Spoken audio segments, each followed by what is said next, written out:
The way my relationship with God has affected my relationship with other people is kind of twofold.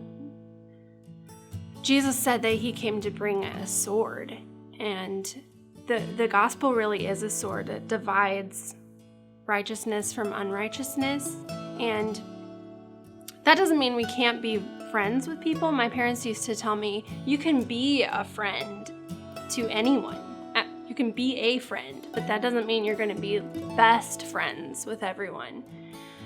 That gave me a lot of clarity growing up, because when you are seeking Jesus, when your eyes are really on Jesus, you're just not going to partake in everything that everyone is doing. It's not going to be right for you, and you have to.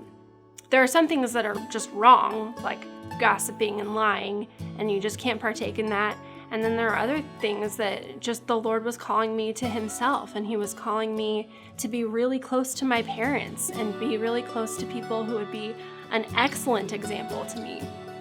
And so that affected my relationships growing up. There were people that I just never was able to be very close to, because some people just want you to sin with them.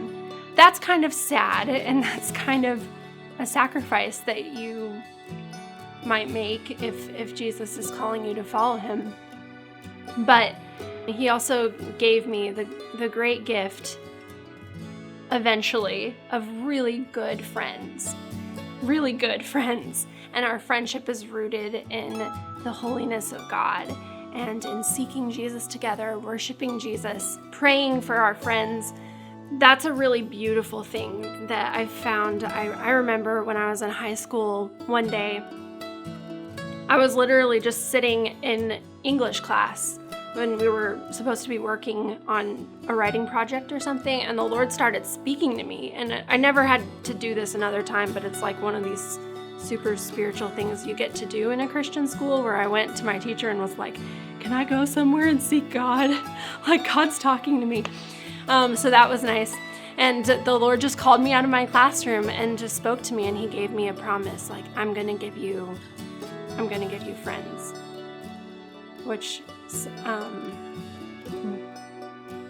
coming from a place of really having to lay down that hope even, and having to just be okay with just serving people and loving people, but not really sharing my heart with them, and sharing my heart just with Jesus and with my parents and with really just people who are older than me. I received that promise from God, and it has come to pass. I am planted in a team, and I have a husband who's awesome. And really, as soon as in high school, I started to receive that promise from the Lord. And so that's a great thing about when you don't compromise. You know that the friends that you do have, you really can trust, and they are, they're not just like keeping secrets for you or being entertained with you. They are praying for you when you are not right with God, and they're confronting you when you do something you're not supposed to do, when you have an attitude you're not supposed to have. I've had friends come to me and say, like, I'm submitted to you as you lead this thing that we're getting ready to do. I believe in you. And those are the friends you want. Those are the friends that are worth having. And everybody else, you can love them, serve them, pray for them to come into the kingdom, spend time with them if the Lord tells you to, if the Lord lets you. It's also, being a disciple has allowed me to be very close to my parents, who were my spiritual shepherds growing up. So they were my best friends growing up. They're still some of my best friends. And that's very precious. That's not something to be scoffed at. It's a very amazing thing when you can have 2 generations or more of people pursuing the Lord together with like mind. My relationship with God and the church that I grew up in molded me to think about who was coming after me. That it's not just enough to have a move of God in my generation, but like as soon as I could grasp that concept of a move of God in my generation, then it was time to be thinking about how am I gonna pass this on? How am I gonna serve my younger brothers and sisters? How am I going to raise my children in this?